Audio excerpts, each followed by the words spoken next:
Okay, so we're going to be doing a Discord bot right now, which is exciting stuff. So the first thing that, if you're going to get started with this, that you need is Visual Studio. And they have Visual Studio, I think it's like 2017, that's what I'm currently using. So you basically just go to File, and then there's New Project, that's all I did so far. And I'm just going to name it Crowbot. Why not? And I'm going to make it a .NET Core app because my other one is a .NET Framework, but it's just a different platform that it targets. So .NET Framework is mainly for like Windows machines, and that works for my other one because I just like set it up locally. But like .NET Core is basically cross-platform, so you can use it on Windows, Mac, or Linux. And if you're gonna deploy it to a server, which most people do if they're like having a large-scale bot, then you probably need .NET Core because it's probably going to be like a Linux server that you're deploying it to. So I'm going to go with .NET Core. Hopefully it doesn't give me too many problems because I haven't really used this yet, but it should be the same thing. Alright, rate that.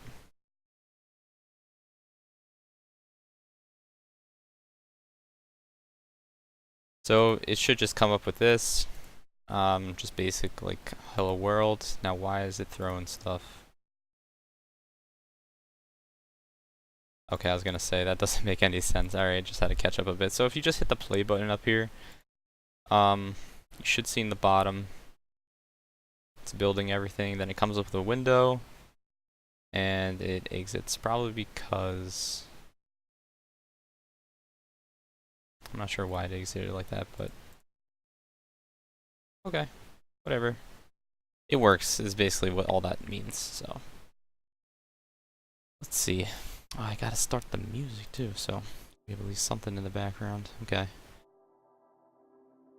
Basically what I'm gonna be doing is I'm gonna be following the the Discord.net framework here, and all this is a library that interfaces with like Discord's API.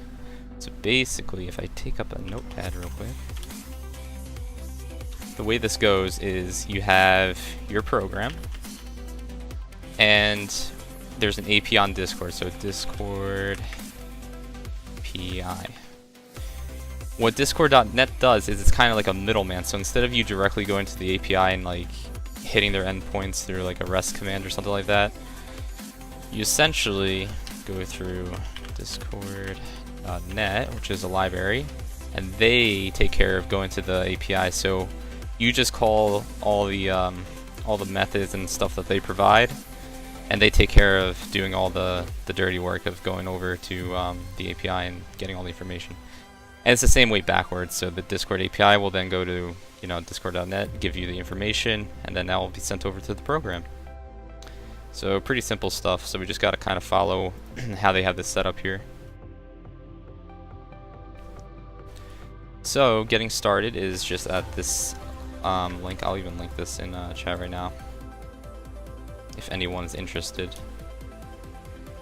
But basically it's just discord.foxbot.me/docs, and then if you go there you should be able to get to guides, getting started, and all this stuff, so it's not that bad. So it tells you everything you need here basically. So it tells you it currently targets the .NET Standard 1.3, which means that it can go .NET Framework or the .NET Core, which we're both using, and they actually recommend using the .NET Core, so should be good.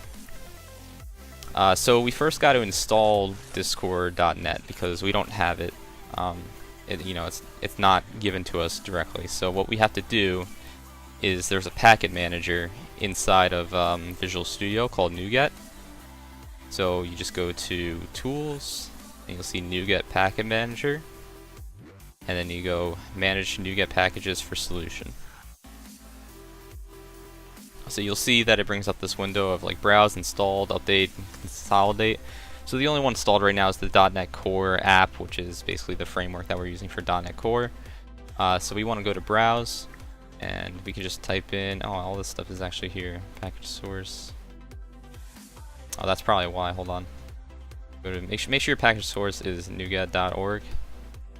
Then we can go to Discord. You just type it in, And you'll see right here, discord.net comes up. So, from here, you can go over to this and you'll see which projects that you want to actually add the package to. So right now it's like the only project that we have in the solution is what we're making, so just tick that, and it's going to say it's not installed obviously because it's not right now. And then they have different releases that you can use. I actually want to check on my other project which one I'm using, because they do change a lot often, and I want to make sure that the one I currently have is the same one I'm using. So let me just check on my other project which package I have installed.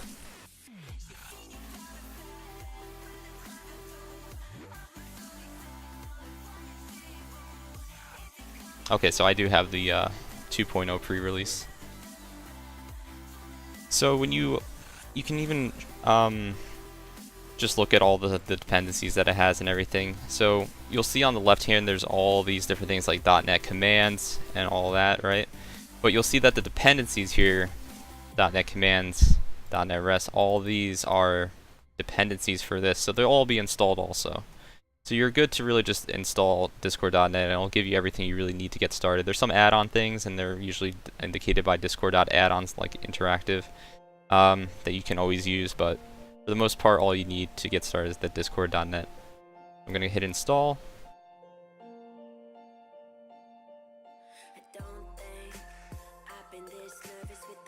Just accept the licenses. And it's finished. So now it's as easy as that. It's now installed. You can see that installed is now 2.0 beta, and so we can now get started with everything we need to get for discord.net to get up and running. So just to go over what they kind of said, so installing with NuGet is what we just did. So the direct feed is this, but you really don't need that. If you just go into your standard NuGet package manager and then you type in the browse just Discord, it's going to be like the first one that shows up, as you saw with the one we did. So they're just going over another way to get the package. And these are all just different ways you can get them. So we don't need to compile from source either because we got it through NuGet. And really that's all we need for this, because that's the installation. So honestly it's all installed now, so we're going to go on to our first bot. Okay, so this part is, I had to figure out how I could do this because I don't want to give you guys the token that it creates, obviously. So what I'm gonna do is go onto my other window and do this.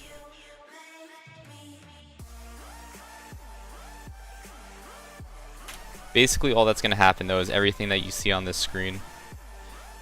There's gonna be spots here where you sign up for, you might have to actually, I don't remember if I had to sign up for the Discord like this developer site, but basically if you do, you just sign in with your account so that it links you up, and then you'll see like a page called My Apps, and it'll just be like a blank like new app thing that you can create, and you just hit that, you give it a name, so like I can name mine Crowbot,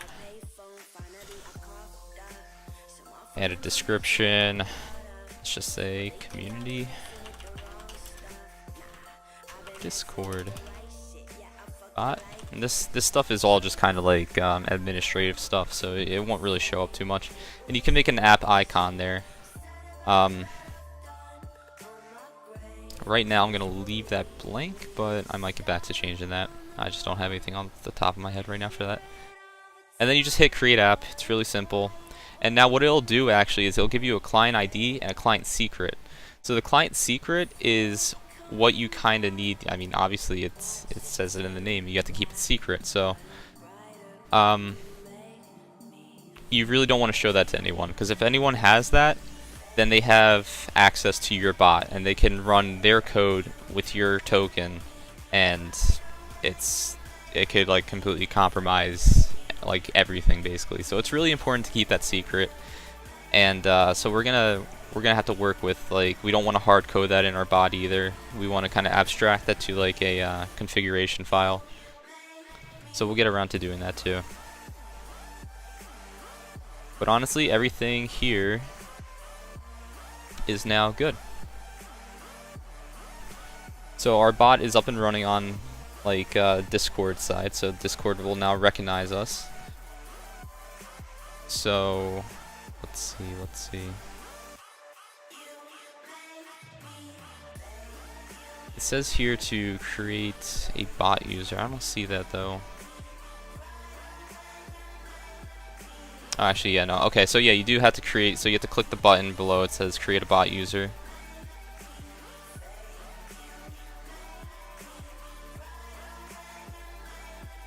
So that will actually give you your actual token that you have to keep secret for there. So once you create an app, you have to actually make the app a bot, basically, is what that's saying. Then you have options here if you want it to be a public bot or if you want it to be a private bot. So we need to add this bot. So this part is always like tricky. So adding a bot to a server. So if you think about it, like how do you actually add a bot to a server? Because usually when you invite someone, you just give them a link, right? And they click on it, but a bot can't do that. So the way you do that is you take the client ID and you have to create an OAuth 2 URL request, where you'll see they give you like a sample one right here, and you can just safely paste that. And where it says the client ID equals, and then it says in big letters here, client ID, you guessed it, you have to paste your bot's client ID in it. So let me just do that real quick. Let me bring that off screen real quick just so I hide it. And you can see now I can add a bot to a server, and I can select the server, so I'm just going to do crow's nest and authorize. I'm not a robot, and we're good. Cool. So now if we go over to Discord, one second, Discord, you can actually see, bring Discord over here, that we have Crowbot has joined, and next to the name you can even see that it's a bot account. So Discord takes care of everything. The bot is now on our server, so now we can kind of get started with adding it to do stuff within our program.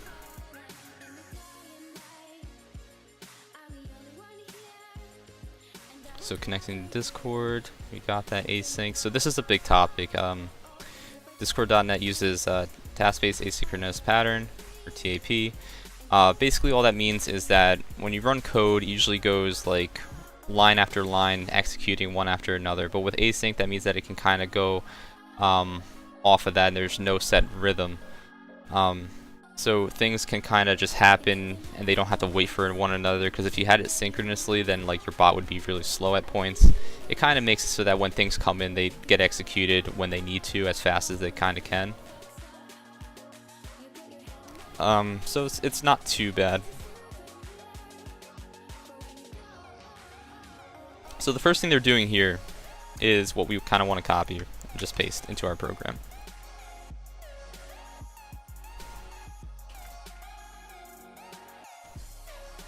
So you can kind of see that, why is this showing, which one are they using? Let me just make sure. System threading task, okay. Usually whenever we get a thing like this, it's an import error, so system threading task, that'll take care of that. And now we are good to go. So all this is doing is basically saying this is the entry point up here for the program. So the entry point when we first start is going to always hit this, and then it's going to say, okay, we're just making a new program, main async, which we're defining down here. And this get await get results thing is basically saying that we don't want the program to end. We want to get the result from this task that we're making, but this task is going to be never ending, so the program's always running, so that it never finishes technically when we hit play. Because we always want it to be up and running, right? If it's a bot, we want that to always be up until we decide that it shouldn't be, or if it runs into an error.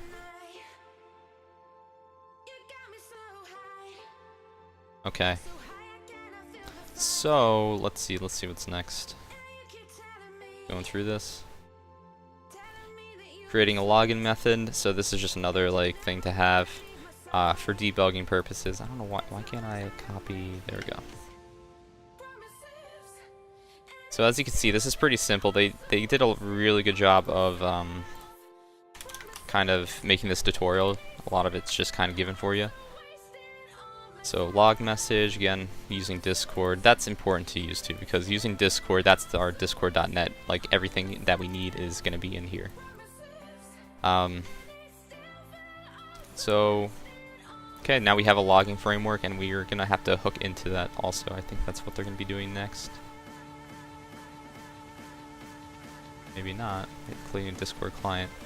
Okay, so right here is where you can see. So this is the token that I'm talking about that you need to keep secret from everyone. We're gonna get back to this point because I don't want to hard code my token, because if someone has your token, then your entire bot is compromised. Like, that is the most important part.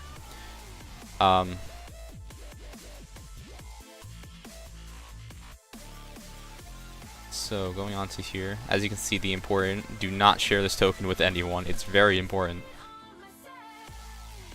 So going on, let's see what they're doing here.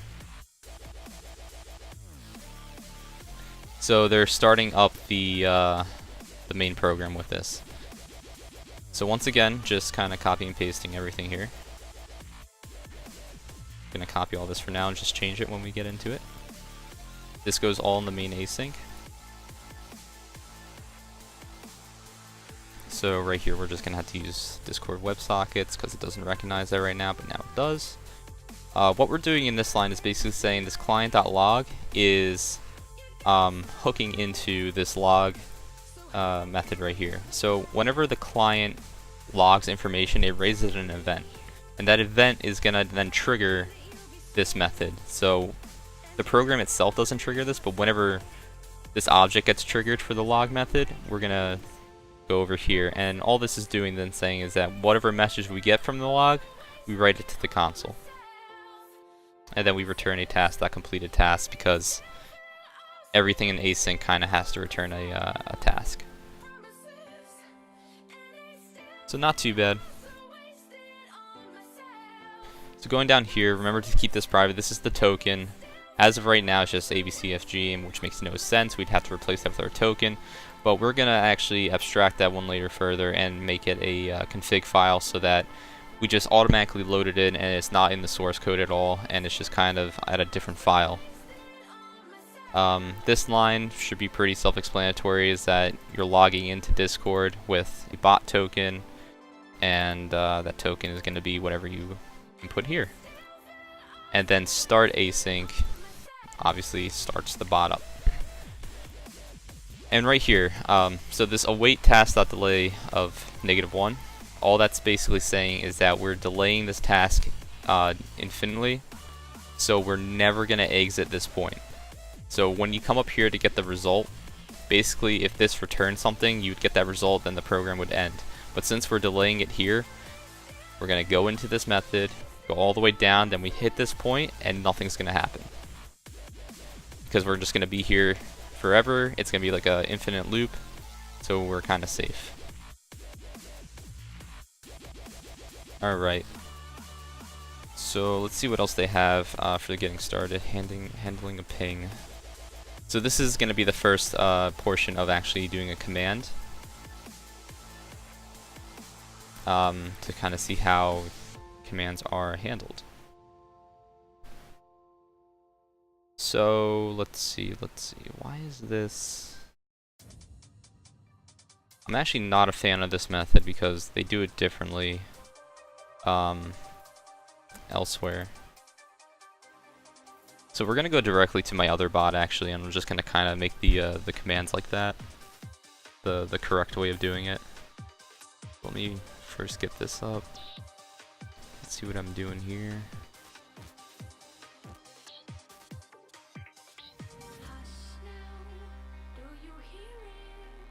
Bring up my other bot. Okay.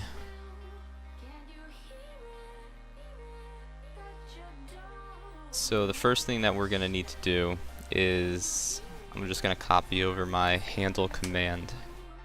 method. And this is another thing that was kind of just given. I'm not sure exactly where it is in the docs, but this is all just given to the correct way how to handle things. So let me see if these are using Discord commands. Yeah, why is that? What? I don't know why it's not just letting me do this using Discord commands. Takes care of everything there. Alright, and the client and services. So I gotta just make these kind of global variables for now, as it seems.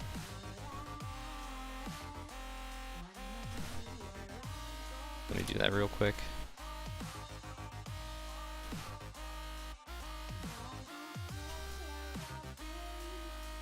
Just so everything can see everything here.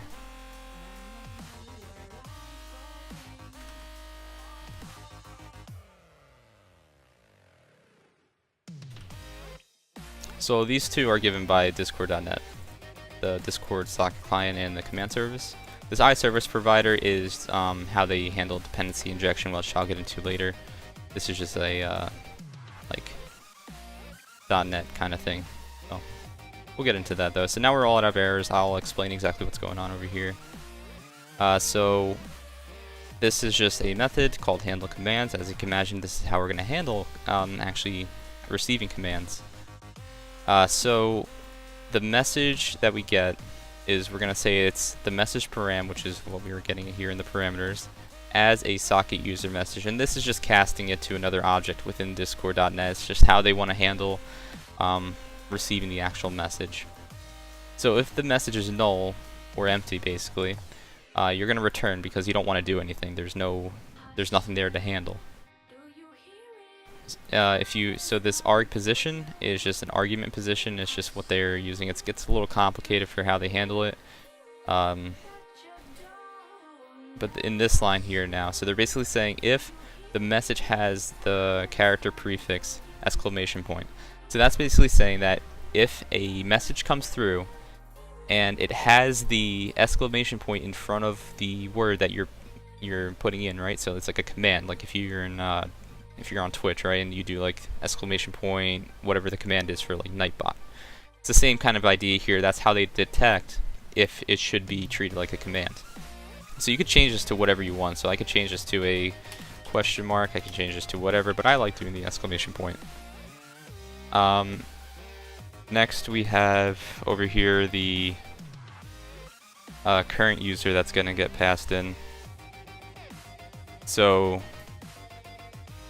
it's basically saying who's the current user that's accessing this. So it's just doing checks to see if you should handle the command or not. And then over here we have the context, which we're making, which is just creating a new one based on the client and the message. And this is another just part that the framework handles. So the result then is when it actually executes the command, taking in that context it just made, the argument position, and the services that you have. So it's a lot of just complicated things, but this is all just behind the scenes how the framework's going to handle actually processing your command and what actual command to go and get. So if not result.is success, so that means if it wasn't successful, we're going to just print out into the channel the error reason. So all that's kind of taken care of for us. Let me see now, what else do we need here?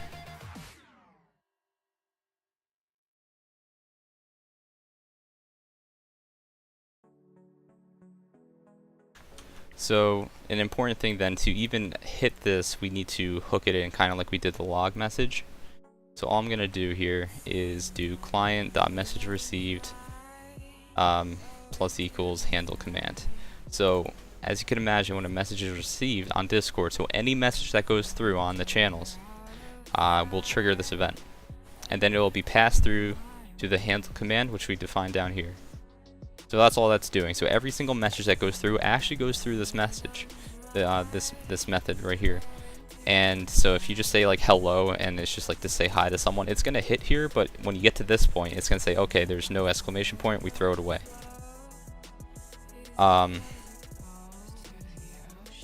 So it's just doing checks here to make sure that it should be a command again. That's all that's doing.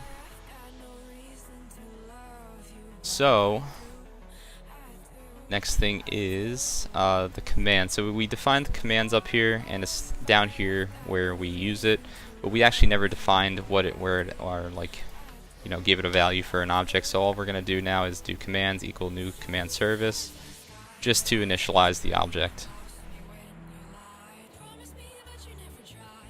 So the next part is dependency injection. So I'm gonna just write it out first, and then we'll go on to what it's actually doing.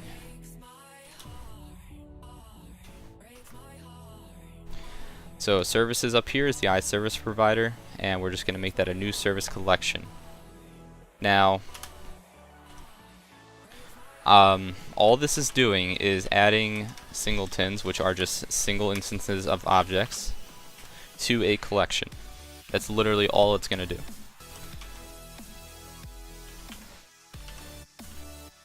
Add the client to this, and I'll explain this more once I write all this out. So add singleton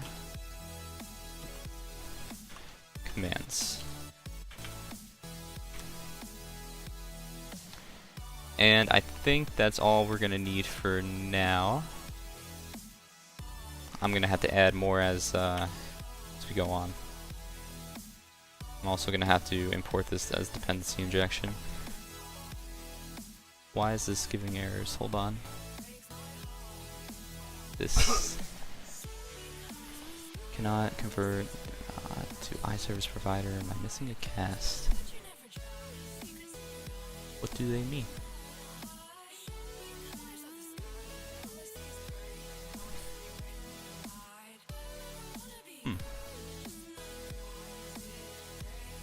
Oh, that's why.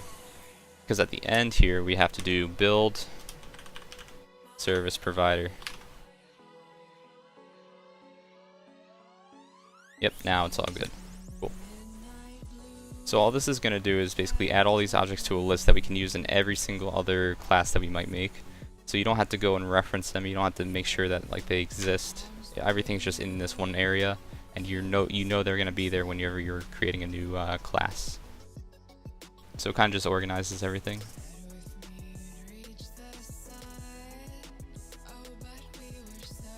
Yo, what's up, Bong? Okay, so the next part is then we're gonna probably it's probably a good idea to make the configuration service now, so that we can actually use the token here. So I'm just gonna go right-click on my project here, add new item, or actually class, more sense, right? So I'm just gonna give it the name of config handler. Pretty simple.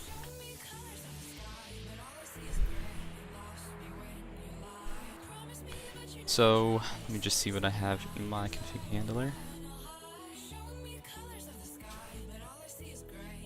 Okay, so this is obviously going to be the configuration file that we read in the token from. The token's the only thing we need to read in right now, but you can always add more fields as they come in.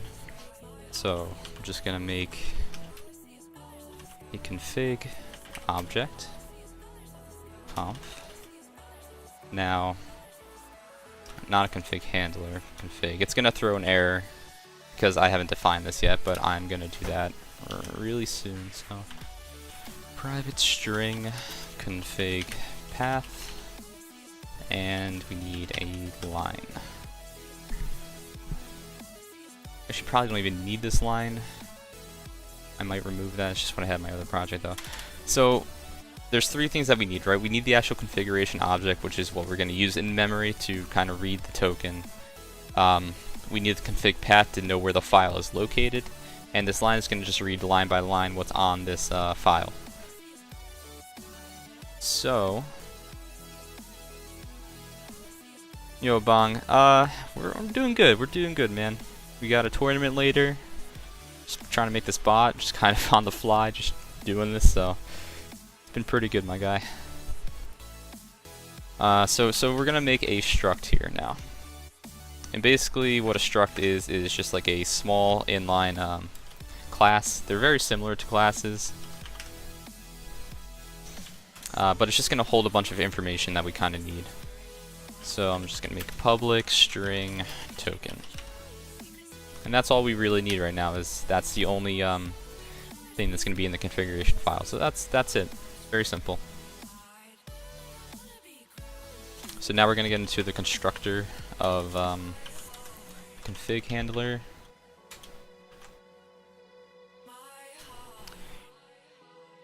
So obviously the first thing we want to do when we initialize this is create a config file. So our variable up there, conf, is going to be equal to a new config. I can spell. And now config member is just this, so it has a token in it. So we want to just define in here token equals blank. And the reason we're doing that is because you'll see when we first initialize this, we want to check if there's a config file or not. If there's not, we want to create one for the user, and then they just go in and fill these fields. So it's going to be blank to start. When we first run the program, it's going to throw an error. And then when we come into it throws the error and says fill out the config, you go in, you'll see that it says token, and then you'll see a blank, and this is where you'd put your key. And the next time you run the file or the program, everything is good, and you know, it picks up everything like it should. Am I pumped for the tourney? Heck yeah, dude. My bracket's not too bad. I think I have a good shot at it, so feeling good about it. Okay, so that's all we want to do in the config handler there for starting up the this class. So the next thing we want to do is make another method. So public async task populate config.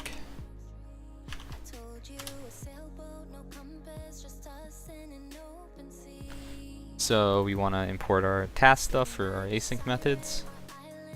And now we want to do some stuff with our config path. So config path is going to be, by default, the normal directory that we're currently running in. So that wherever the program's running is usually where people would want their configuration files to be, right? Like, because it keeps it with whatever your program is. So the way that we do that is there's a built-in thing called path.combine. And what we're going to do here is do directory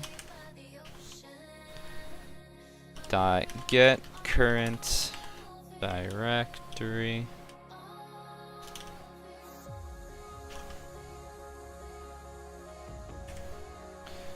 config dot JSON.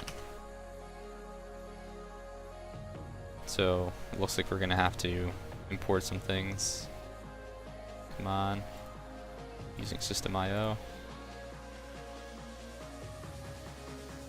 Oh, why did this auto default to path? That should be path. There we go. Makes more sense now. So all this is going to do then is combine the current directory and append to it the config.json. So pretty simple. Now this next part works on Windows machines because it's what we kind of have to do with the JSON, and I might have to change it because the reason you would do something like this is because every file system has different ways that they go to the actual file. So this kind of makes it uniform in the way that like you know it's gonna append this to whatever directory we're currently in. But for Windows, we also need to go a step further and do replace. And in here we need to do slash. And then we need to do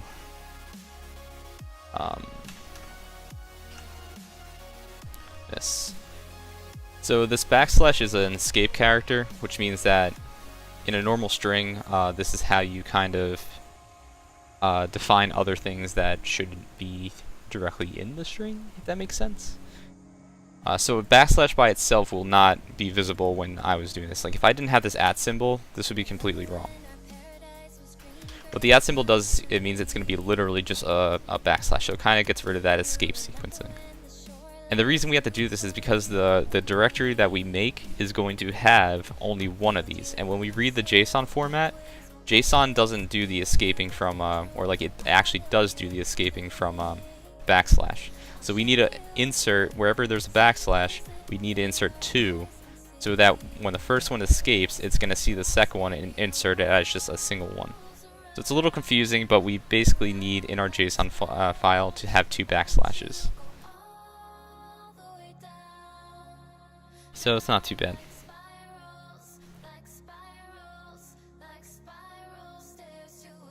You're gonna go get some duos with your newbie buddy, you'll be lurking? Alright dude, I see ya. Okay, so the next part is a console write line config path. Just for us to see where we're actually saving all the files to, or where the configuration file is. So the next part, if not file.exists of config path, we're going to do some things. So it should be self-explanatory too. So if we don't have the file that exists in this path, it's going to first check if this, you know, if there's a file with the config.json already there, then we know that this is probably a new run or something happened where that JSON file got deleted. So we kind of want to just make a new file for the person. And I'm just going to copy over all this stuff because this isn't as important. This is kind of the same thing I used in my other project too. So we're just going to have to import security stuff. Wait, why is it not?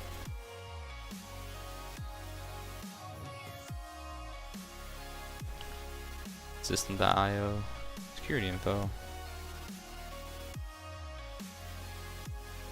Oh, I wonder if this is a .NET Core thing.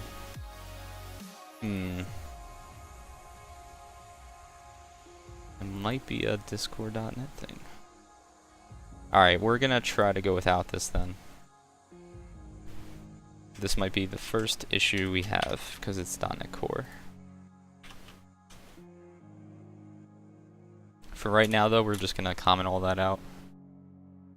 Basically what we want to do though is this part.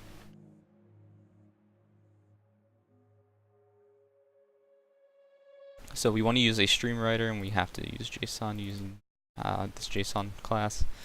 So a stream writer is basically saying that we're going to write to a file. That's all it's going to do.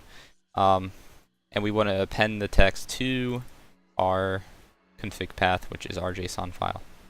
And we want to write a JSON format, and what we want to write in that is the format of our configuration. So our configuration, remember up here, is just a blank token.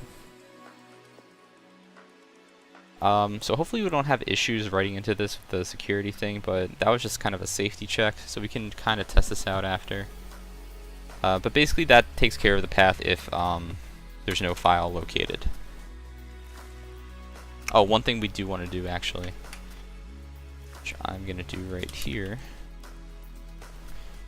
is write to the console saying, warning, no configuration initialized, and we want to throw an exception because we don't want to continue. So pretty simple stuff there. So this next part then is, obviously we'll get out of this if there is a file actually present, so we want to read it now. So using stream reader instead of writer this time, we'll just call reader, equals new stream reader of config path. Very similar up here, instead of reader it's writer. So what we want to do is, this part is probably not necessary, but if we add more lines to the file, this could become necessary. So while line equals reader dot read line,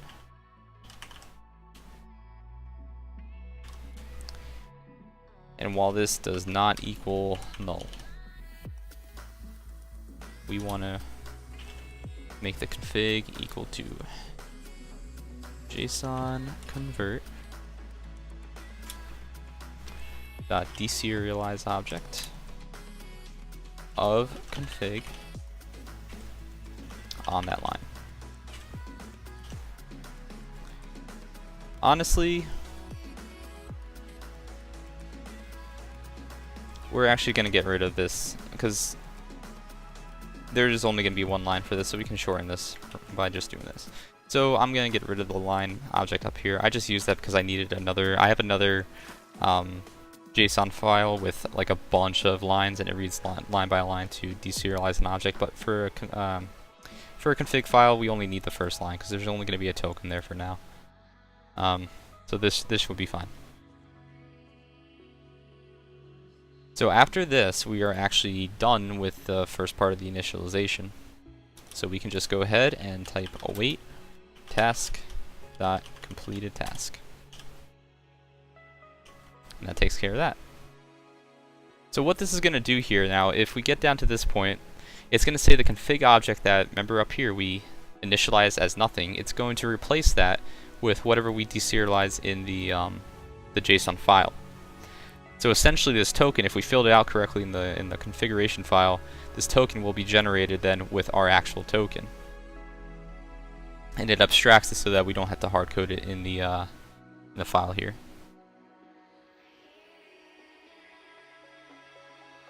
Okay. So what we're gonna do is just add a simple method, which I'm just gonna copy and paste from my other project. Public string get token. It's going to return the configuration's token object or field. And as you can imagine, we're just going to call this from our main method. So our configuration is actually complete now. There is nothing else we have to do here. So I'm going to go into my actual program and show you exactly how we call that. So we first have to make, like I said, now we have to make the class because it's a whole different class that we made for this. So the first thing that we want to do is add it to our service provider. So we want to do another add singleton. And since it's a different class, it's like a completely different object we have to initialize. We're just going to say config handler in angle brackets here. So this will take care of initializing the object when it's in the service provider.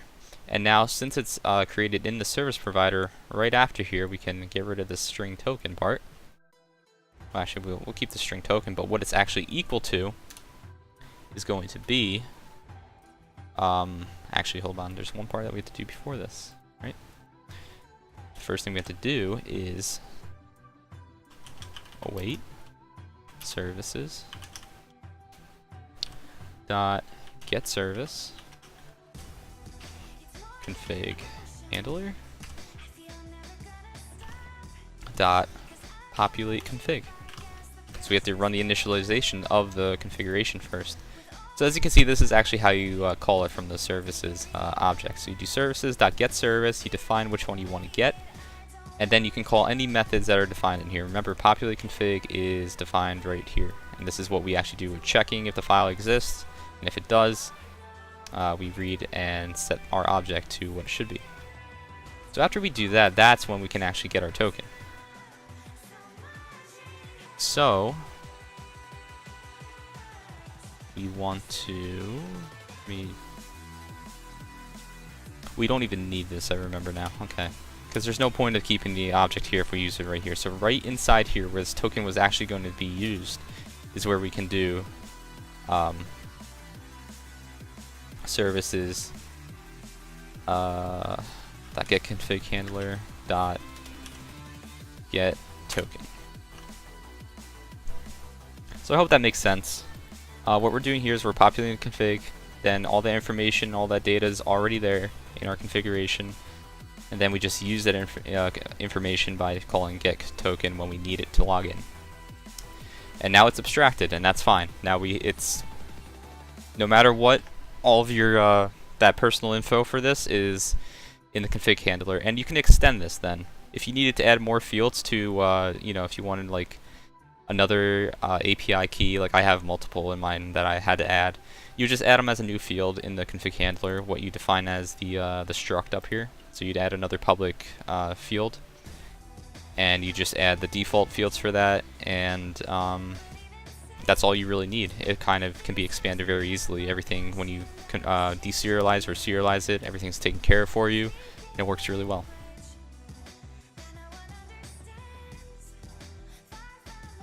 So we should actually be good to start it up. I'm actually going to, if we run this, we should get into an error. Let's see if .NET Core wants to cooperate. It should crash on us. Yep, and as you can see down here, it says unhandled exception. No config available. Go to the executable path and fill out the newly created file.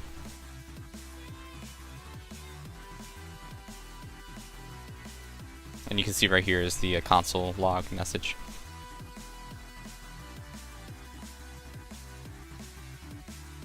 So I'm going to go right ahead, go to that place, go to my projects, go to Crowbot, go to Crowbot again, and it's usually in bin, debug, .NET App Core, and you can see right here, created just now. Oh, wow, I guess they have to, for .NET Core, create a bunch of things. But the main thing here is this config.json, and I have to open with Notepad++. Let me get rid of all my other things here, so this is the only thing open, and you can see that it auto-generated our token with a blank field here. So all I have to do is copy and paste my token into this area, which I'm going to do on my other screen so that obviously no one sees the token, because that would be bad. So 1 second while I bring this up and put that in there.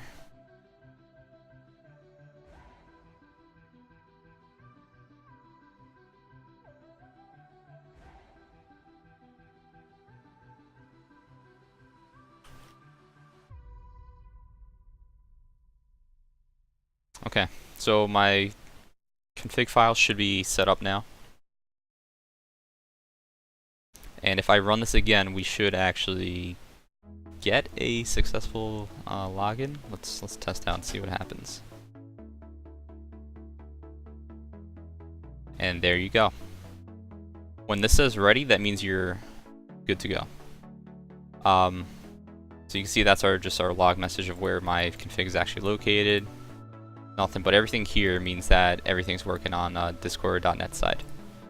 So it's actually up and running, and let me see in Discord if it actually shows online. And you can see, we go over to Discord, the Crowbot is online now.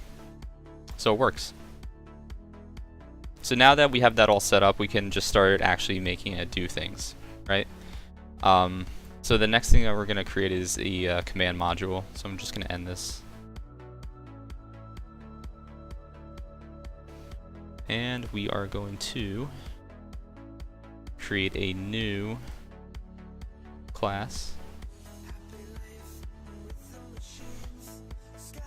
And we're just going to call it info module.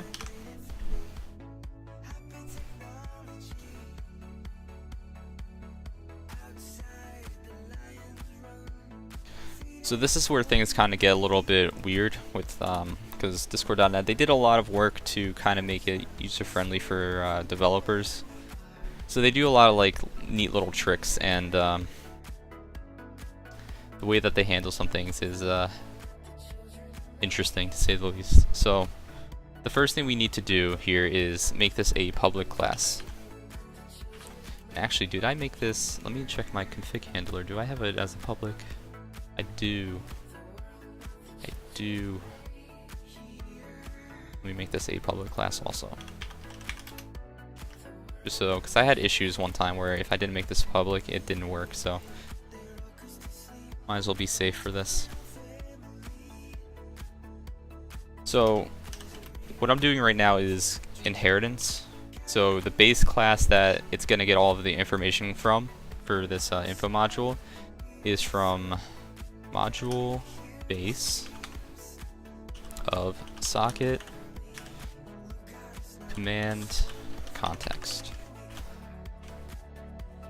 So we just got to import all the stuff, so using Discord commands, and that takes care of everything. So this module base has all the information it needs to kind of inject things that Discord.net is looking for to handle commands. Because the way they handle commands is very weird in the sense that whenever a command is triggered, it creates and builds this module on the fly. And then once the command is done, it gets rid of the module. And that's to make it really lightweight, so if you have a bunch of commands, you can have different modules, and they're only loaded when they're needed. So it's good like efficiency addition, but it can get confusing if you don't do it correctly. So just make sure that if you're doing this, you're inheriting from module-based socket command context.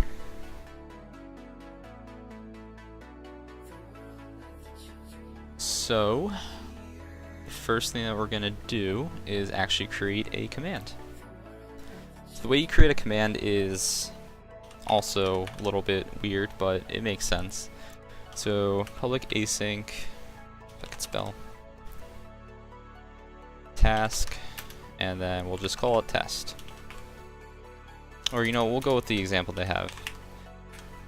Or I guess it should be called Pong, right? Or no, it should be called ping. So we're gonna do the simple ping pong, where if you type in !ping, it'll respond with Pong. Very simple stuff. So all I have to import system threading again. So all commands are in the format of a regular method, which is really nice because it makes sense when you're programming it for each command to be its own method. But there's some tags that we have to put on top, or attributes, that we have to define for the system to recognize that they are commands. So built in to Discord.net is this little attribute called command, and what you do is call the actual name of it. So I'm just going to call it ping. And we have to make it run mode equals run mode dot async. So what this is doing, basically saying whenever we call this command, it should be run asynchronously. Otherwise, it would block the threads that it's running on currently, and you wouldn't be able to do anything else. So it has to be run in async mode for it to actually work. Next is the summary. So summary is just another field to fill out. So I'll just call it a simple test. And this is just information that you can grab when you're actually getting command. It's just to kind of define what it's actually doing. And then another thing is required context. And then we got context type dot guild. And a guild is just a server, basically. So it's saying that the context that we need from this is the guild scope. Nothing much to that really. It's just saying that when we get into actually making this, we should have this context available to us. So let me see exactly how we want to do this.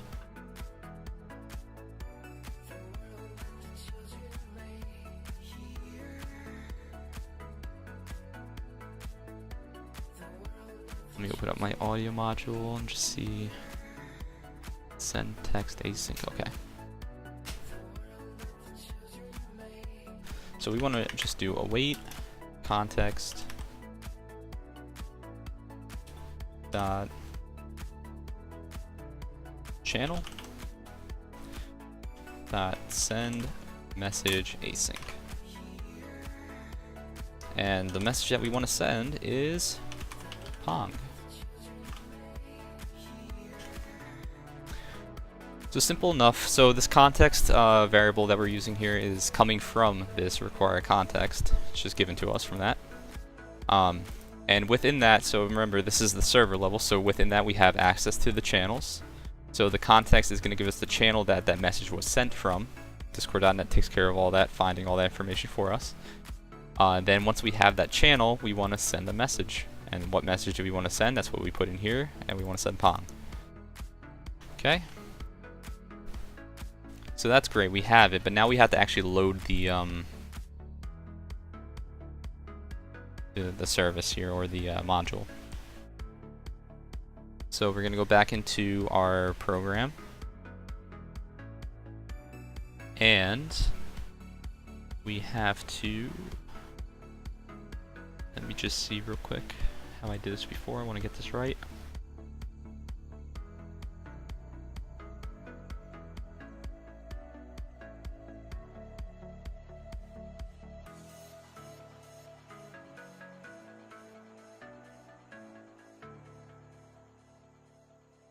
Where do I add this? Hold on.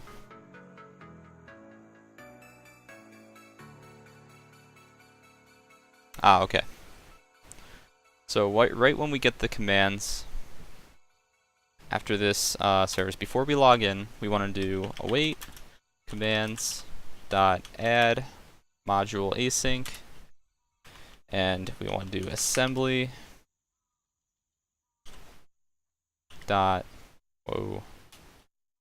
dot get entry assembly.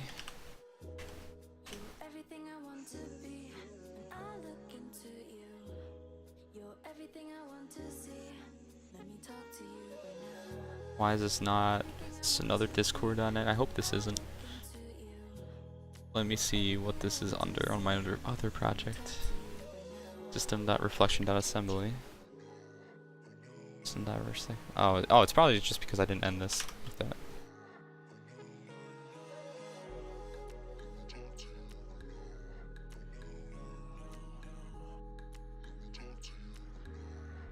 To system.type. What do they mean?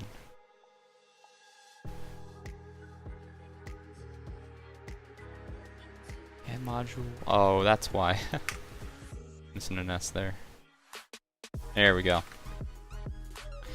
Okay, so this part is just another thing that they just kind of gave us from the library. It's basically, this is how it kind of loads it on the fly. It's basically going to look for any modules that inherit from module base, and it's going to add them to its the way that it kind of loads them. So it's adding that module, and then you'll have all the commands once you do this. That's the basic idea of it. Now, I hope I didn't miss anything. Let's see if we run this now. And I run... Okay, everything's good. I go into Discord, and let me see in bot commands if I do ping. So as you can see, it actually worked. I'm glad it actually worked, honestly, without any issues. So, typed in ping, it responded with Pong, just like it should have. So if I do it again, ping Pong, responds right away. If I do anything else, nothing is. It's going to say unknown command. So it works fantastic. So honestly, right now, everything is set up the way that we kind of need it for adding commands. The way that you just add commands now is just following the same format. You can add them to this info module, get as crazy as you really need to be. Yeah, so everything is really set up there. The next thing I want to do now is add in voice.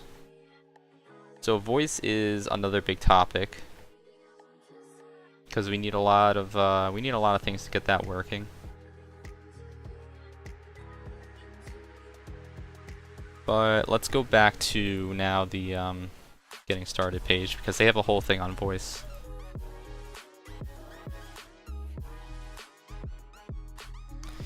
So right here they have a voice guide, and this is more advanced. So you'll see that they kind of get right into everything.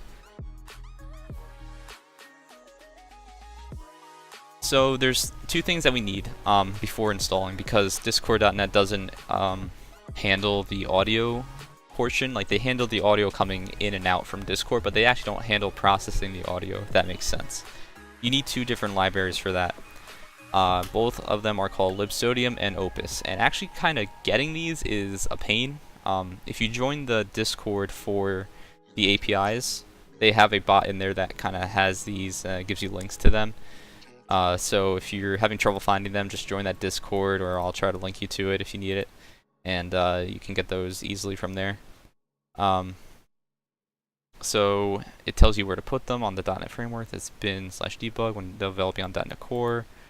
This is where you execute .NET Run from. So usually the same directory as your CS proj. Okay, so I actually have these two in my directory. So where's my CS proj here?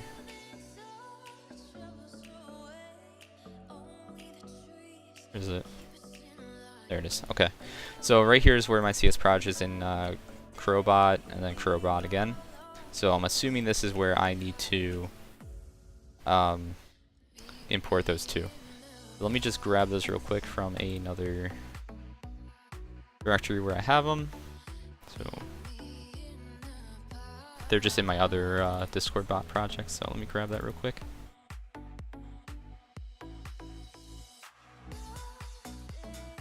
So on .NET Core, they're in a different location. So that's just a big difference, so be aware of that if you're doing it on .NET Core. They should go in your debug folder if you're on there, but on .NET, or no, if you're on .NET Framework, they should go in your debug folder. If you're on .NET Core, they should go in your CS proj. So the two things I need to import here, let me just see if I can find them. So Opus, DLL, and libsodium. Libsodium DLL. Okay, so those are the two libraries that you need. You absolutely need. Otherwise, voice is just not an option. Okay.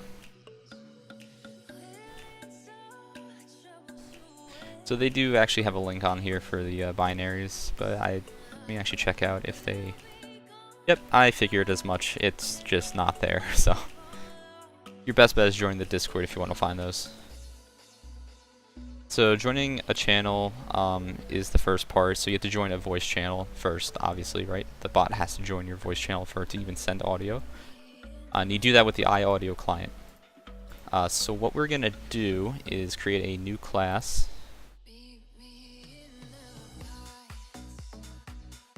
So right click, add new class. And I'm just going to call it audio service. So before we even do anything, I'm going to go over to my program, and always before I forget, add singleton audio service, just so we have it in our service collection.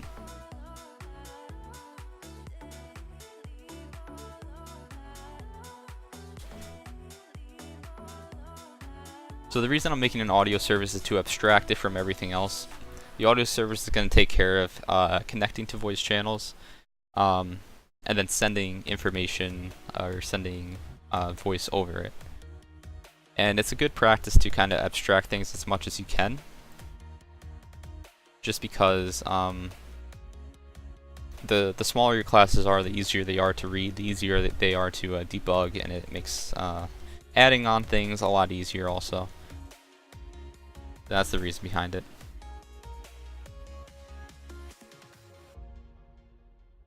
So,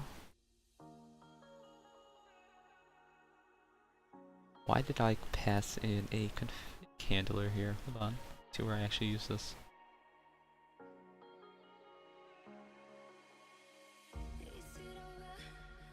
I think I just passed that just in case I needed it. Yeah, okay, so we don't need to do that. So when we create the audio service, we'll just do ctor. Doing ctor just allows you to do a constructor faster, by the way. So there's a bunch of shortcuts you can do to make your life easier. But we don't really want to do anything in our constructor right now. So we're just gonna go ahead and do public async task. And now we can, inside the task, we say what we want to return. So I want to do iAudio client. It's going to throw an error because it doesn't know what that is, and we want to use discord.audio to get rid of that. Connect audio, so what we're going to call it, socket command context. Once again, use Discord commands, and we're just going to call that context.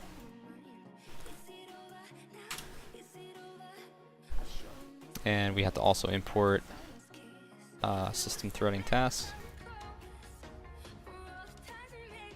and that should make everything go away. So once again, so this task, the reason this is inside of it is means that we are going to actually return an object that's kind of wrapped within a task, and it's going to be an audio client. Whatever we call this, it's going to still be a task, but it's going to actually return something to us. So socket guild user is another thing that we're going to use, so we're going to have to import WebSockets for this. We're just going to call it user, and it's going to equal to context.user as socket guild user. So a lot of things going on here. This context that we're bringing in is going to be from our info module when we implement it. But basically we're going to use our info module to call the service, and we need to pass the service some information while we do that. So we're just kind of setting up things that Discord.net recognizes and casting some objects so we get some more functionality out of them.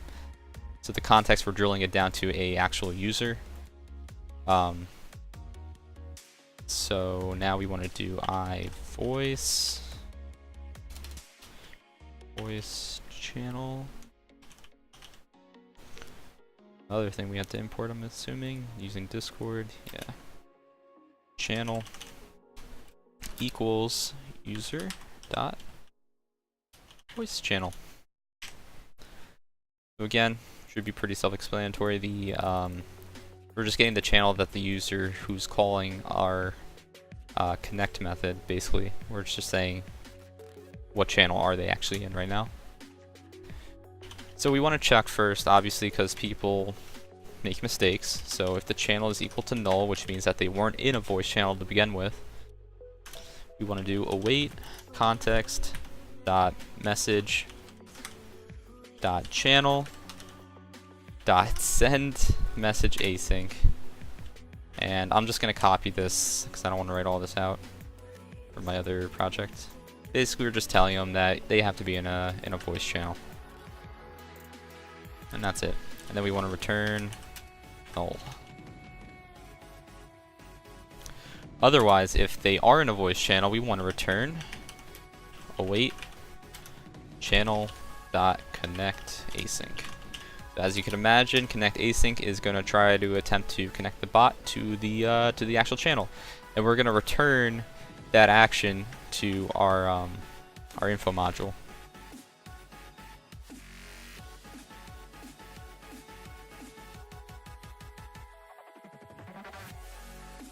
So let's see what else we need. Let me just look at one of my old voice commands and see what I have.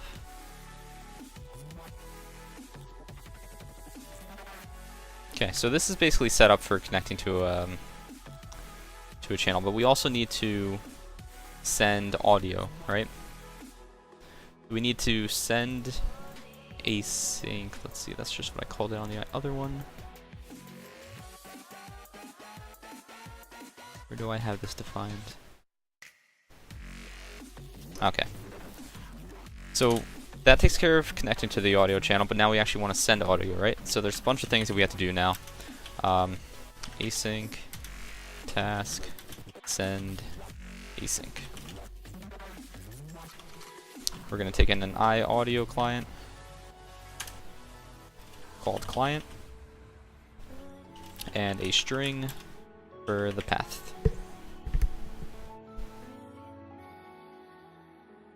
Now, let me actually see, because this might be for when I did my MP3 files on my local computer, but if I want a YouTube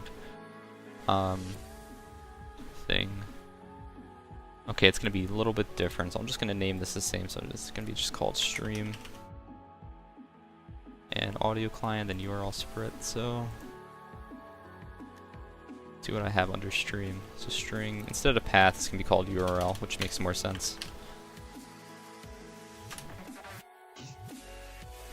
So this is where things get a little bit tricky, and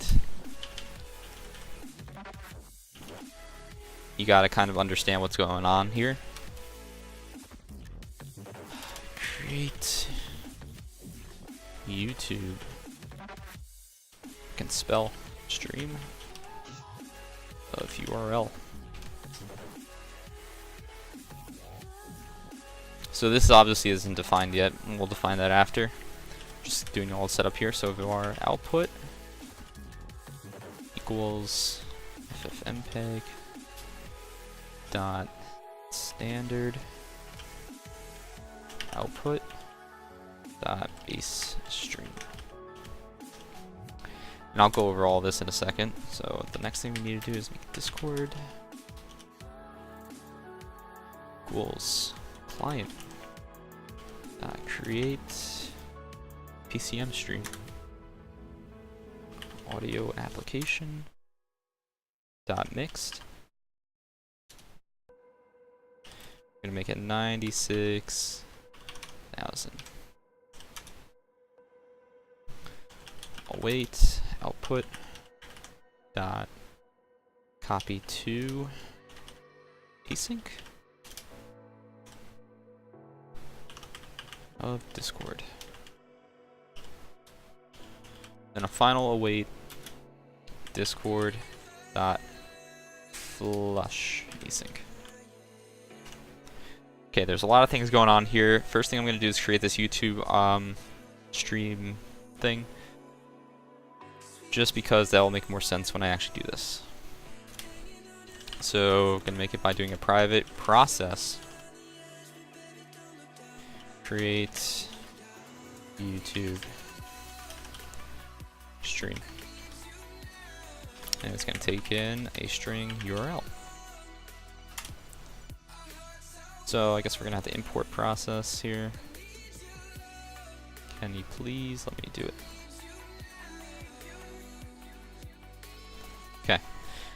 So what a process is exactly what it sounds like, a process on your computer. So when you start up like command prompt, when you start up any application, that is considered a process. And in C# you're allowed to use this as in your own program, start up another process, which is actually insane if you think about it, but comes in handy for things like this. So what I'm doing right now is I'm just going to give it some basic startup info. Before we create the actual process, it needs to know what it's going to be doing, what its arguments are, and all that kind of stuff. So process start info, and in here is where we kind of just decide, why is it not weird? So just name all the things here. So file name. Oh, that's why I didn't make it new. File name equals cmd.exe. Arguments. So I'm going to just copy and paste what I had for my other one also here, because this is very long. And after I finish typing all this out, I'll also explain what all this does. So use shell execute equals false. Redirect standard output equals true. Create no window equals true.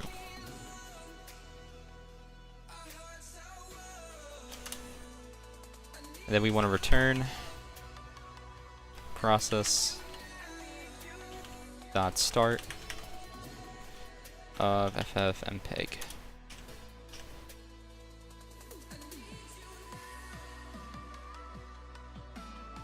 Okay, so going over this now, I'll start with this process part. So the file name is cmd.exe. As you can imagine, that's command prompt. That's what it's going to start up. These arguments are what you're going to type afterwards. So if I just do a command prompt, and I type in, like, one of the things we're going to be using is ffmpeg. Any arguments that you have after that are like dash, you know, version. I don't even know if that's how you would do it on ffmpeg. Yeah, so like that dash version, that's one of the arguments for the ffmpeg process, and you can see that it just told us which version we're under and things like that. So that's all that's doing. So we're going to be using two different tools here to actually get YouTube to work. And as you can see from these arguments, the one that we're going to be using is YouTube -DL, which stands for YouTube download. So we start up our process as command prompt, and then we call YouTube download, and then these are all the little flags that we kind of set for it. Now you can go and get YouTube download really anywhere. So if I just type in YouTube-DL, the first link will give you where it's actually located, and you can just hit download. Personally, I just have it saved, as you can see. The path I have it, I just have it on my C drive under its own directory, and it's just in there as a file. You can also add it to your path variables if you know how to do that, and if you'd rather do that, and then you can just call YouTube directly or YouTube download.exe directly. But that's just where mine is, and make sure that you're targeting the path there. So this $add is another thing, just saying that the $sign means that we can input variables directly into a string, just like where this URL is. Doing the brackets around it means that this is going to be replaced with whatever the URL is. The add symbol again just gets rid of the escape sequences, so I don't have to do double slashes for every path. It just kind of makes it like a literal string. That's all that is. This /C thing, I forget exactly what that does, but I needed it for me, so I'd recommend doing that too if something's not working. I forget exactly what that does, but so basically what we're doing here is we're saying that we want YouTube download to skip certification checks, because I had some problems with like SSL errors, so it's just, it works with this. -F, it's just another flag. I forget exactly what the -F does. It might be format, and then maybe best audio is like a part of that for what it says. I'm pretty sure that's how it goes. So we want the best audio options for when we download. And -O is important because it means that we are streaming it. It means that we want to redirect whatever we're downloading from YouTube to our standard output. And what that basically means is it's not going to download to your computer like as a file, right? It's not going to be in a certain directory where it's just downloaded. It's going to stream the download to the standard output. So as everything is kind of getting downloaded at once, it's just going to flow onto another process, and that's what we define after the URL. So the URL is obviously, you know, whatever YouTube video we're trying to get. But after that, this pipe symbol, that's what this line is a pipe symbol. Basically means we're piping the output from YouTube into ffmpeg. And all you really need to know from this is that these are just things that Discord reads. So if we just took the raw output from YouTube exe, Discord doesn't know how to handle that correctly. It has to be in a specific format that Discord can handle. The way we do that is we convert it using ffmpeg. So we just take, but I'll just try to explain this. So the input, this -I is basically the input we're taking from pipe 0, which remember I said that this is a pipe, so it's taking it from what we got from YouTube download. It's saying these are the formats that Discord is going to like, so we have to put these. These are also on the documentation. And then this pipe 1 is where it's going to be output to.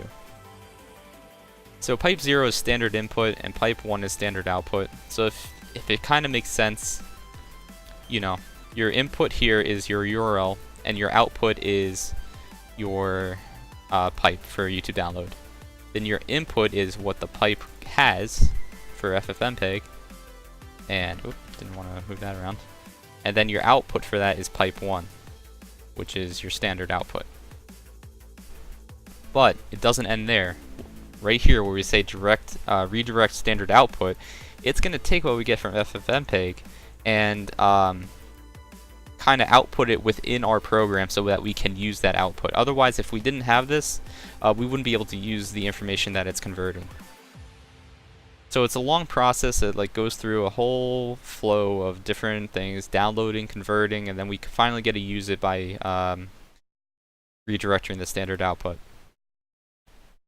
So I hope that made sense. These other two things, use shell execute, is false. I read up on this, what this actually does. I kind of forget though. But just keep it as false because we don't really need it. This create no window. This means that when we spawn the process, if you didn't have this, it would actually create a command prompt. And every time that someone did a command, a window like this would pop up with whatever information is going on. So what this does is basically says that you don't want a window to pop up every single time you spawn this process. Okay. How long have I been coding? Do you mean like year-wise? It's been like, let's say 6 years. 7 years almost. Alright, so that takes care of create YouTube stream. So going all the way back now to this, you're basically saying this ffmpeg variable is equal to the spawn of this process now. So the output is going to be the standard output. Remember, that's because we redirected the standard output. And it's going to be the base stream, which is basically saying it's the raw data that's inside the standard output. Now Discord is going to be the client.createPCM stream. This is what actually creates the voice going out from the application. So it's creating a link basically saying that how these are settings basically saying what you want the audio to kind of be like, and these are just default values again from what Discord.net provides. So once that's set up, this is the important part. This is what actually gets output. So output.copy to async Discord. What that's going to do is take the base stream that we set from output, and it's going to copy all the bytes of data from there to the Discord stream. And that's what actually creates the sound for whatever song you're listening to. And what's really cool about this is that, like I said, this -o down here means that we're streaming the data. So as data is coming back from YouTube, we're on the fly converting it, saving it to our program's standard output, and then since this is all asynchronous, it's going to hit here and it's all just going to kind of flow, and as data is coming in from this and converting, it's going to go right to Discord. So when you don't really have to wait a while for you to start hearing sound, and if there's like a long video right when it starts, as it's getting information every second, that's being added to the buffer, which is going to be placed into the audio stream. So it works out really nice. And then this await Discord.flush async just basically clears out the buffer for if you're doing any other songs or anything like that. It's just to kind of close everything out. So that's honestly the toughest part.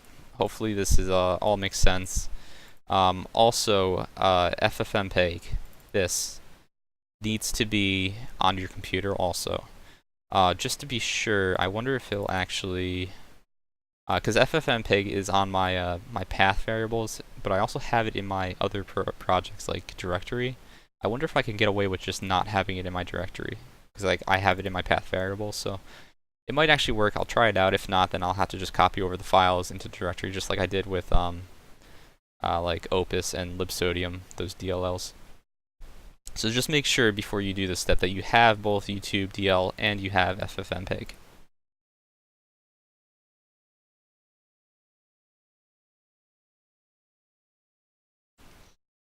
Why did my music just stop? Hold on. Why isn't it going?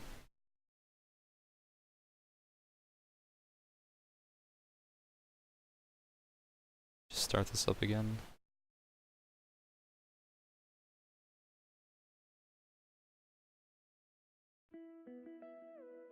Okay. So let's see. So now we actually want to use this though, right? So let me see how I implemented this. So we're gonna hook this up to our info module now when we actually have a command. So what I'm gonna do is just kind of copy this command right now and just kind of fill out the fields I need to. So the command name is going to be play. Run mode is going to still stay in async. For most of your commands, you probably just want to leave them as async. Now, I'm just going to call the description of it YouTube player. Keep this as guild. Like a new person had emerged from me. And we want to change the method name to play. No inhibitions. So this actually takes into account another fun little thing. So any parameters you put in here are actually arguments that you can put in the bot when you actually make the command.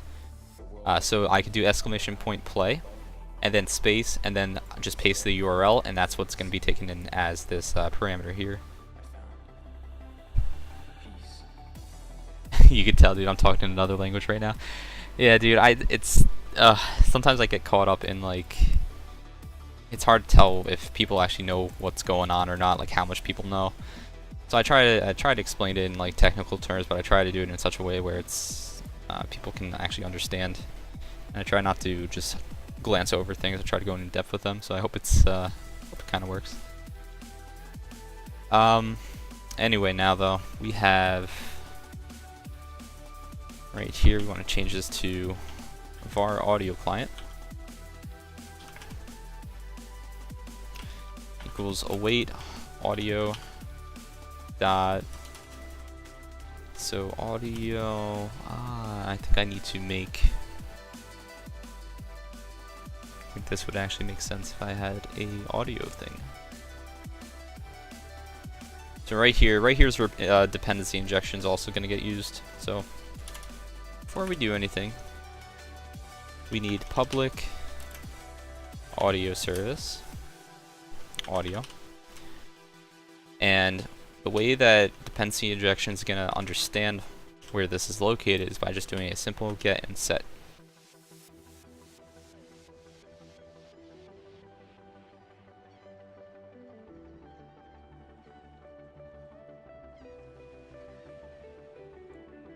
You know what? Why is this not? Oh, because okay, this is why everything needs to be public. Like I said, every class needs to be public because it needs to find everything within the dependency injection. There we go. So when we get into our service collection here, when it adds everything, that's when it kind of injects things like this. So whenever we come into here, that service collections are all automatically going to initialize our audio service so we can just use it. So going back down here to audio.connect audio and pass in the context.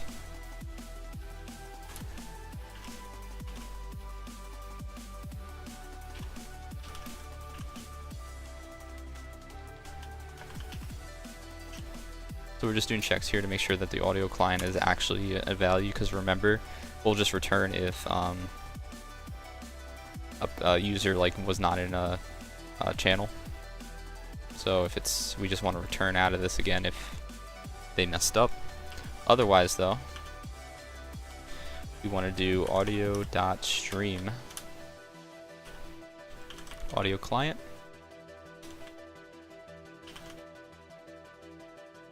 and url.split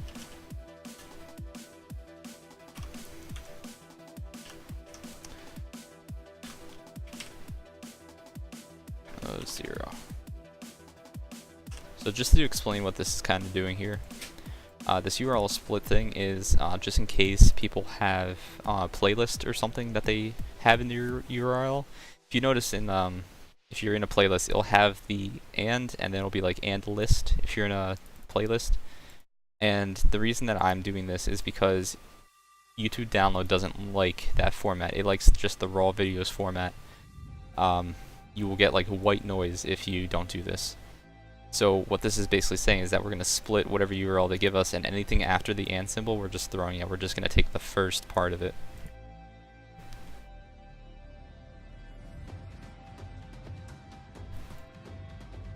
I learned that the hard way, and that was a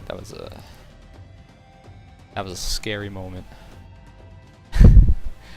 Alright, but that's basically it. This actually, like, these 4 lines take care of playing YouTube music. And that's mainly because all the work is offset all through this audio service, but the main idea is that you want to keep your info module clean and easy to read. So I think that might actually just be all you need. So we're going to test it out. I actually don't expect this to work on the first try, but if it does, I'll be super surprised. So let's just take whatever current song is playing. Let's go over to Discord. And in bot commands, let's do play. Now, if I just do play, it should throw an error saying that the arguments aren't correct. Yeah, the input has too few parameters, because remember, we added that URL as the one. So now, if I do play this, it should throw an error again, because I'm not in a voice channel. User must be in a voice channel, correct. So we'll do play again. And we're going to go into general, or actually we'll go into... Yeah, because I don't know if I have permissions for everything else. So, let's see if this works. Ah. There were errors. So, let's see what happened. DLL not found exception. That's not very helpful. We almost did it, boys. We almost got it on our first try.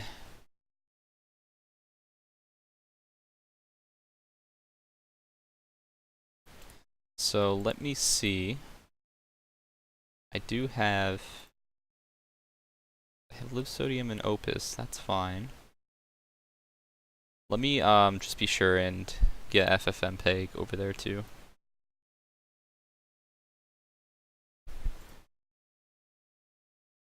Let me try again. I don't know if this will work, but we will find out.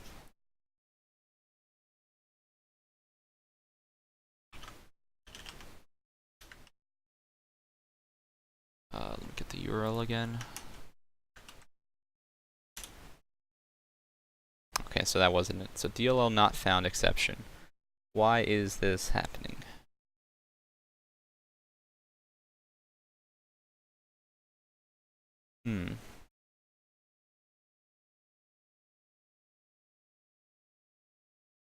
Which DLL is it not finding?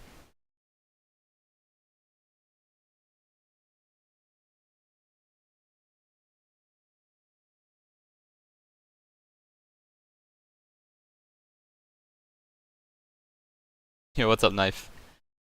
You slept for like 10 hours? Feels, that must feel great, dude. Alright, we'll just continue this playing though while we figure this out. DLL not found. Which DLL is not found? It's not very descriptive. Usually it tell you like what's going on. So what I'll do instead then, I will throw a breakpoint out there. So this is good to see how to debug things. So right here when we come into the play command, I'm gonna put a breakpoint. So you'll see soon how this kind of works. So we're just gonna start up the bot again in debug mode. Go over to Discord. Do the same thing. I love how this is the song that of course gets it's a great picture to test with. So bam, we're in the breakpoint. Now we're waiting for stuff and we can step into, step over, and go line by line here. So we want to step over this. We want to step into this. Step into resulted in an automatic step over of a property operator. Oh, I don't want to be all notified by that. Jeez. Okay, step into. So we'll step over this. We'll just kind of see where the problem is happening. So step over that. We return. Ah. Right here is where through.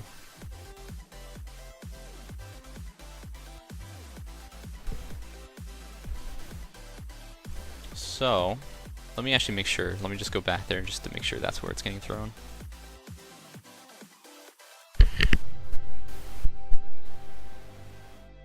What's up with the tournament? It's at 4 o'clock. Got time.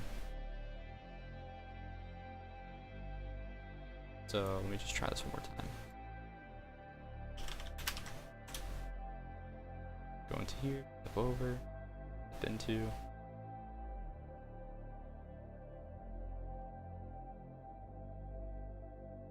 So it is this. Channel.connect async is not working.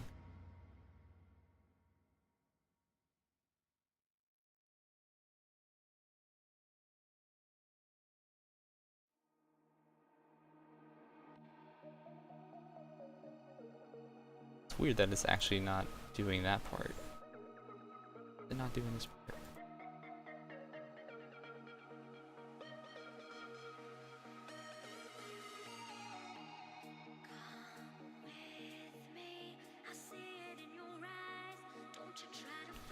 Let me just compare what DLLs I have in my other one. Maybe I'm missing something. I wonder if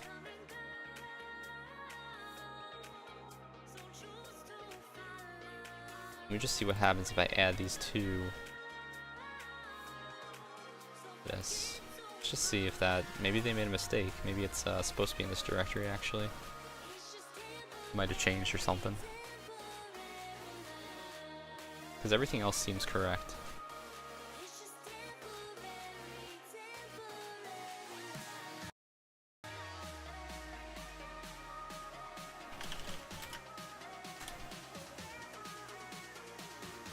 I forgot I still have this.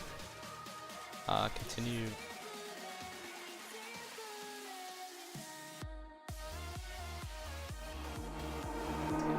And look at that, it works. Okay, so they had the directory wrong, it looks like. Basically, everything needs to be in this .NET Core thing. And this thing is really loud. Hold on. Turn that down, turn that down, turn that down. And it works. So it wasn't my fault. It was the tutorial. It was kind of out of date, it looks like. But I think I'm safe to get rid of did I actually already get rid of these? Get rid of these two, and that should be it. Everything should go in bin debug .NET Core 2. And that's it. Now a MusicBot, it's up and running, it works, and that's it. That's all the work that needs to be done for it. So it took like an hour and a half to make, with explaining everything, which wasn't too bad. I think that's pretty good. So now anyone can use it. Anyone could come into to general and use it. I still do want to. I want to make it so that bot commands is the only place that you can use the commands, and I have to set up permissions for that and everything. But other than that, everything should be set up, and people can just use it to listen to music now. All right. Let me end the recording now. So thank you everyone for listening if you stayed through it, and I wish you luck if you're making your own.